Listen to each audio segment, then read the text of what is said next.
tiempo Jesús tomó aparte a Pedro, a Santiago y a Juan, subió con ellos a un monte alto y se transfiguró en su presencia. Sus vestiduras se pusieron esplendorosamente blancas, con una blancura que nadie puede lograr sobre la tierra. Después se le aparecieron Elías y Moisés conversando con Jesús. Entonces Pedro le dijo a Jesús: Maestro, qué a gusto estamos aquí. Hagamos 3 chozas, una para ti, otra para Moisés y otra para Elías. En realidad no sabía lo que decía porque estaban asustados. Se formó entonces una nube que los cubrió con su sombra, y de esta nube salió una voz que decía: Este es mi Hijo amado, escúchenlo. En ese momento miraron alrededor y no vieron a nadie sino a Jesús, que estaba solo con ellos. Cuando bajaban de la montaña, Jesús les mandó que no contaran a nadie lo que habían visto, hasta que el Hijo del Hombre resucitara de entre los muertos. Ellos guardaron esto en secreto, pero discutían entre sí qué querría decir eso de resucitar de entre los muertos. Palabra del Señor.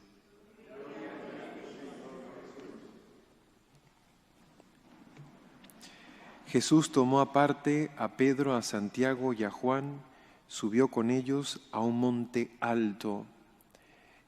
Tanto en el Antiguo Testamento como en el Nuevo Testamento, el monte es el lugar del encuentro con Dios.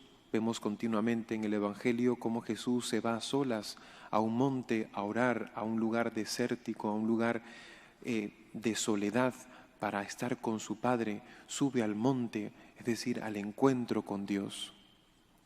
La transfiguración del Señor nos enseña, entre otras cosas, que el Señor nos invita continuamente a subir con Él al monte de la oración, al monte del encuentro con Él, porque es allí donde le conocemos mejor.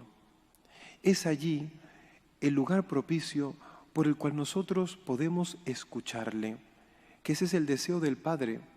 Como dice en el Evangelio: Este es mi Hijo amado, escúchenlo. Es en el monte de la oración donde Él se nos manifiesta, le vamos conociendo, donde al escucharle lo vamos conociendo mejor, y también donde nosotros nos vamos transfigurando. Nos vamos transfigurando.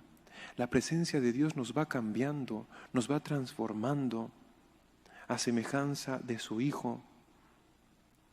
Es en el monte de la oración donde nosotros encontramos las fuerzas para bajar a la vida cotidiana y cargar la cruz de cada día. Es en el monte de la oración donde encontramos consuelo, esperanza.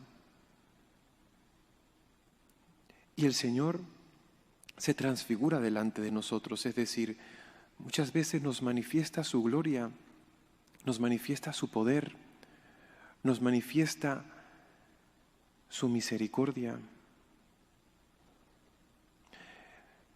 Subamos con Jesús al monte de la oración. Allí es donde mejor uno puede escuchar la voz de Dios. Y esto es importante tenerlo en cuenta cuando oramos, es decir, vamos también a escuchar. Normalmente mucha gente cuando va a rezar, va a la iglesia, va a la adoración del Santísimo, van a pedir, van a hablar, pero muy poco van a escuchar.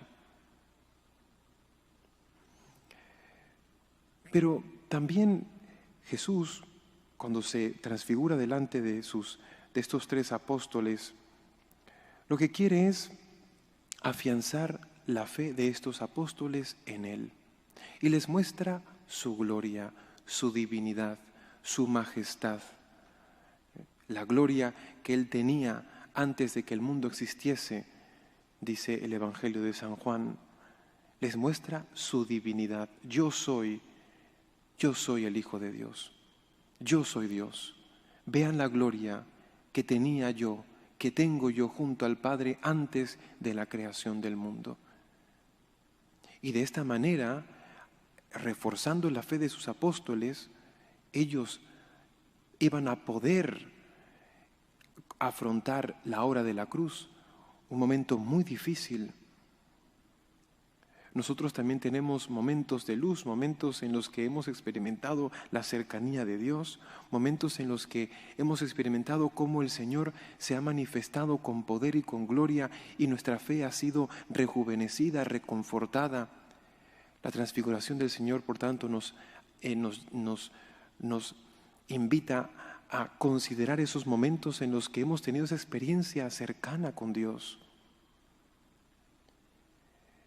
Necesitamos entrenarnos en la memoria para que cuando tengamos que afrontar la cruz de cada día, estemos constantemente renovados por esa memoria en el amor de Dios, en el poder de Dios, en la gloria de Dios. Pues en esta fiesta acerquémonos al Señor, subamos al monte de la oración para fortalecer nuestra fe en Jesús, para dejar que Él se transfigure delante de nosotros y también para dejar que Él nos transfigure, que Él nos transforme a su semejanza, a su imagen, a través de la escucha de su palabra. Que así sea.